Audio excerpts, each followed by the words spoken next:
সংবাদের শুরুতে দেখে নেব আজকের শিরোনাম। এসআইআর নথিতে সংযুক্ত হোক ভোটার কার্ডও, দাবি মমতার। 15তম উপরাষ্ট্রপতি পেল দেশ। 152 ভোটের ব্যবধানে জয়ী এনডিএ প্রার্থী সিপি রাধাকৃষ্ণন। মাত্র দুদিনে কিভাবে বাংলাদেশের সিদ্ধান্ত নিয়ে পুশব্যাক, সোনালী মামলায় কেন্দ্রকে প্রশ্ন হাইকোর্টের। সিএএতে আবেদন করে ভারতীয় হলেন বাংলাদেশের প্রাক্তন ডাককর্মী, দিলেন মতুয়াদের বার্তা সংশয়ী তৃণমূল। প্যানেট্যাঙ্কি সীমান্তে কড়া নিরাপত্তা, নেপালের আন্দোলনের আজ যেন না ছড়াই এপারে। দুর্নীতিতে অভিযুক্ত রেজিস্ট্রারকে ফের নিয়োগ, বর্ধমান বিশ্ববিদ্যালয়ের ঘটনায় বিস্মিত হাইকোর্ট। বিস্তারিত খবরে যাওয়ার আগে ভিডিওটিতে একটি লাইক দিন এবং পরবর্তী আপডেট পাওয়ার জন্য চ্যানেলটিকে সাবস্ক্রাইব করে রাখুন। এখন বিস্তারিত খবর।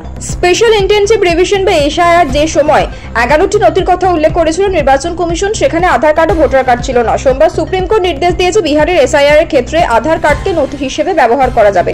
সেই নির্দেশে 24 ঘন্টা কাটতে না কাটতেই ভোটার কার্ডও এই তালিকাযুক্ত সংযুক্ত দাবি করার দাবি উঠল। সেই দাবি তুললেন স্বয়ং পশ্চিমবঙ্গের মুখ্যমন্ত্রী মমতা বন্দ্যোপাধ্যায়। মমতা বন্দ্যোপাধ্যায় বলেন, ভোটার কার্ড হলো একজন ভোটারের জন্য পরিচয়পত্র। আধার কার্ড অন্তর্ভুক্ত করার অর্থ হলো সকলের কাছে এটি আছে এবং যার কাছে এটি নেই সে এটা করিয়ে নেবে। আমার মনে হয় ভোটার কার্ডও অন্তর্ভুক্ত করা উচিত। একই সঙ্গে তিনি এদিন আরো একবার এসআইআর নিয়ে বিরোধিতায় সরব হন। মমতা বলেন, আমরা এসআইআর এর বিরুদ্ধে। আমাদের দলের অবস্থান হলো ইন্ডিয়া ব্লকের মতো, এটা 2 বা 3 মাসের মধ্যে করা সম্ভব নয়। স্বাভাবিকভাবে বিষয়টি নিয়ে জাতীয় রাজনীতিতে হইচই পড়ে, সরব হয় বিজেপি বিরোধী রাজনৈতিক দলগুলিতে। বিরোধীদের দাবি ইচ্ছাকৃতভাবে কেন্দ্রের শাসক দল এই কাজ নির্বাচন কমিশনকে দিয়ে করা হচ্ছে, যাতে বিরোধী রাজনৈতিক দলগুলির ভোটারদের নাম বাদ দিয়ে দেওয়া যায়। মামলা দায়ের হয় সুপ্রিম কোর্টে। সেই মামলাতেই সোমবার শীর্ষ আদালত নির্দেশ দিয়েছে যে এসআইআর এর দ্বাদশ নথি হিসেবে আধার কার্ডকে সংযুক্ত করতে হবে। এখন মমতা বন্দ্যোপাধ্যায় বলছেন যে ভোটার কার্ডকে নথি হিসেবে ব্যবহার করতে দিতে হবে। এখন দেখার এই বিষয়টি আদালতে ওঠে কিনা, তখন আদালত এই নিয়ে নির্দেশ কি দেয়। উপরাষ্ট্রপতি পদে নির্বাচনের ফলাফল এলো প্রত্যাশা মতোই। বিরোধী জোটের প্রার্থী বি সুদর্শন রেড্ডিকে 152 ভোটের ব্যবধানে হারিয়ে উপরাষ্ট্রপতি পদের নির্বাচনে জয়ী এনডিএ প্রার্থী সিপি রাধাকৃষ্ণন। আজ মঙ্গলবার ভোটের পর দেখা যায় রাধাকৃষ্ণন পেয়েছেন 452টি ভোট, সেখানে সুদর্শনের ঝুলিতে এসেছে 300টি ভোট। কিন্তু বিরোধী শিবিরে 315 জন সাংসদই উপরাষ্ট্রপতি নির্বাচনে ভোট দিয়েছিলেন। ফলে 15টি ভোট কোন দিকে গেল তা নিয়ে প্রাথমিকভাবে জলঘোলা হয়। বিরোধী শিবিরের সাংসদদের ভোটও রাধাকৃষ্ণনের পক্ষে এসেছে কিনা তা নিয়ে শুরু হয়েছে জোর আলোচনা। বীরভূমের 8 মাসের অন্তঃসত্ত্বা সোনালী বিবি তার পরিবারকে জুন মাসে বাংলাদেশে পুশব্যাক করা হয়েছে বলে অভিযোগ। সেই সংক্রান্ত মামলা কলকাতা হাইকোর্টকে শোনার নির্দেশ দিয়েছিল সুপ্রিম কোর্ট। ঘটনা কখনো মিথ্যা হতে পারে না। কিভাবে 48 ঘন্টার মধ্যে বিদেশে পাঠানোর সিদ্ধান্ত নেওয়া হলো? বীরভূমের 8 মাসের অন্তঃসত্ত্বা সোনালী বিবি এবং তার পরিবারকে বাংলাদেশে পুশব্যাক করা সংক্রান্ত অভিযোগের মামলায় মঙ্গলবার এই প্রশ্ন তুলল কলকাতা হাইকোর্ট। কেন্দ্রীয় সরকারের উদ্দেশ্যে হাইকোর্টের প্রশ্ন, সোনালীকে 24 জুন আটক করা হয়েছে। তারা 48 ঘন্টার মধ্যে বিদেশে পাঠানোর সিদ্ধান্ত নিয়েছে। কি পদ্ধতি মেনে চলা হয়েছে? বিচারপতি তপব্রত চক্রবর্তী এবং বিচারপতি ঋতব্রত কুমার মিত্রের ডিভিশন বেঞ্চ এই মামলার পর্যবেক্ষণ বলছে 26 জুন বাংলাদেশে পাঠানোর মাত্র 2 দিন আগে আটক করা হয়। মাত্র 2 দিনে কিভাবে সিদ্ধান্ত নেওয়া হলো যে তারা বাংলাদেশী? আইন মোতাবেক অন্তত 30 দিন আটক রেখে তদন্তের প্রয়োজন ছিল। এক্ষেত্রে সে সব মানা হলো না কেন? এত তাড়াহুড়ো কেন করা হলো? আগামী বৃহস্পতিবার এই মামলার পরবর্তী শুনানি। ওই দিন কেন্দ্রের কাছে জবাব চেয়েছে আদালত। মঙ্গলবার শুনানি পর্বে কেন্দ্রের পক্ষ থেকে মামলার গ্রহণযোগ্যতা নিয়ে প্রশ্ন তোলা হয়। কেন্দ্রের আইনজীবীদের বক্তব্য, এই ঘটনাটি দিল্লিতে ঘটেছে, দিল্লির সংশ্লিষ্ট কর্তৃপক্ষকে মামলায় যুক্ত করা হবে। এই অবস্থায় কলকাতা হাইকোর্ট এই মামলা কিভাবে শুনতে পারে? কেন্দ্রের তরফে অতিরিক্ত সলিসিটর জেনারেল অশোক চক্রবর্তী বলেন, এই মামলার আদৌ কি কোনো গ্রহণযোগ্যতা রয়েছে? দিল্লিতে মামলা দায়ের হয়েছে, নাগরিকত্ব নিয়ে যাবতীয় মামলার তথ্য লুকিয়ে রাখা হয়েছে। মামলাকারীদের জরিমানা করা উচিত, কোনো বাঙালি বিদ্বেষের বিষয় নেই। 2009 সালে বাংলাদেশ থেকে এসে বাংলার উত্তর 24 পরগনা জেলায় চলে এসেছিলেন প্রমথ রঞ্জন বিশ্বাস। বাগদার হেলেঞ্চার বইচিডাঙ্গাতে স্থায়ীভাবে বসবাস শুরু করেন তিনি। সিএ বা নাগরিকত্ব সংশোধনী আইনের মাধ্যমে ভারতীয় নাগরিকত্ব পেলেন বাংলাদেশের প্রাক্তন ডাককর্মী। মঙ্গলবার নাগরিকত্বের শংসাপত্র হাতে পেয়ে বর্তমানে উত্তর 24 পরগনার হেলেঞ্চার বাসিন্দা প্রমথ রঞ্জন বিশ্বাস বলেন, গুজবে কান দেবেন না। যদিও বাংলা বিধানসভা ভোটের আগে প্রমথের নাগরিকত্ব প্রাপ্তিতে সন্দেহ প্রকাশ করেছে শাসক দল তৃণমূল। 2009 সালে বাংলাদেশ থেকে এসে বাংলার উত্তর 24 পরগনা জেলায় চলে এসেছিলেন প্রমথ।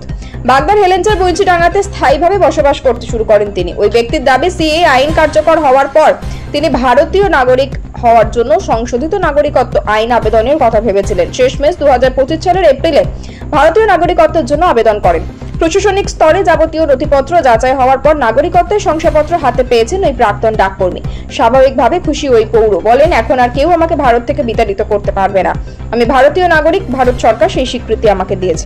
বস্তুত নাগরিকত্ব সংশোধনী আইন কার্যকর হওয়ার পর থেকেই মতুয়া মহাসংঘ উত্তর 24 পরগনা ও নদিয়ার উদ্বাস্তু এলাকায় আবেদনপত্র জমা নেওয়া শুরু হয়েছিল।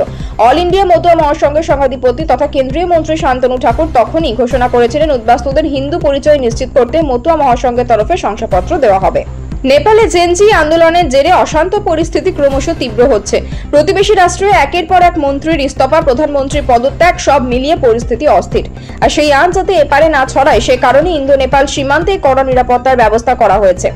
প্যালিট্যাঙ্কি সীমান্তে এখন কার্যত অচল যান চলাচল, দোকানপাট বন্ধ, রাস্তায় নেই লোকজন। প্রশাসনের একাংশ জানিয়েছে এখনো পর্যন্ত ভারতের কোনো অংশে অশান্তির খবর নেই, কিন্তু সীমান্ত লাগোয়া এলাকাগুলিতে হাই অ্যালার্ট জারি করেছে কেন্দ্র ও রাজ্য সরকার। নামানো হয়েছে অতিরিক্ত বাহিনী। এপারে মোতায়েন এসবি ও ওপারে নজরে নেপালি সেনা। শুরু হয়েছে কড়া নাকা তল্লাশি।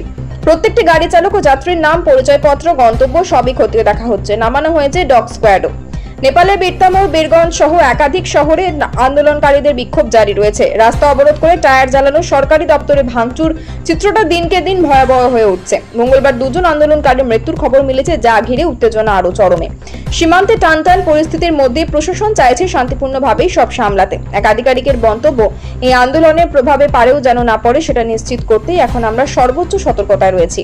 বর্ধমান বিশ্ববিদ্যালয়ের প্রাক্তন রেজিস্ট্রার সুজিত চৌধুরীর বিরুদ্ধে প্রায় 2 কোটি টাকার আর্থিক দুর্নীতির অভিযোগ তদন্ত চলছে বহুদিন ধরে।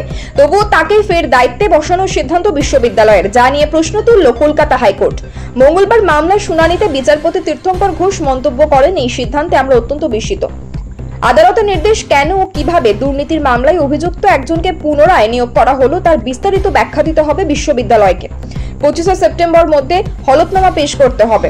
এরপর 25 অক্টোবর অন্যান্য পক্ষ পাল্টা জবাব দাখিল করতে পারে। উল্লেখযোগ্যভাবে প্রাথমিক তদন্তের পর আদালতের নির্দেশে বর্ধমান বিশ্ববিদ্যালয়ের আর্থিক অনিয়মের তদন্ত বা সিআইডি থেকে কলকাতা পুলিশের হাতে যায় নিরপেক্ষ কার্যকর তদন্ত নিশ্চিত করতে। কিন্তু এতদিনে কেবল একজন গ্রুপ ডি কর্মী ভক্ত মণ্ডলকে গ্রেপ্তার করা হয়েছে। পুলিশের এই ধীরগতি তদন্ত নিয়েও প্রশ্ন তোলে কলকাতা হাইকোর্ট। এই ঘটনার পর শিক্ষা মহল থেকে প্রশাসনিক মহল সর্বত্র এই বিশ্ববিদ্যালয়ের সিদ্ধান্তকে কেন্দ্র করে চাঞ্চল্য ছড়িয়েছে।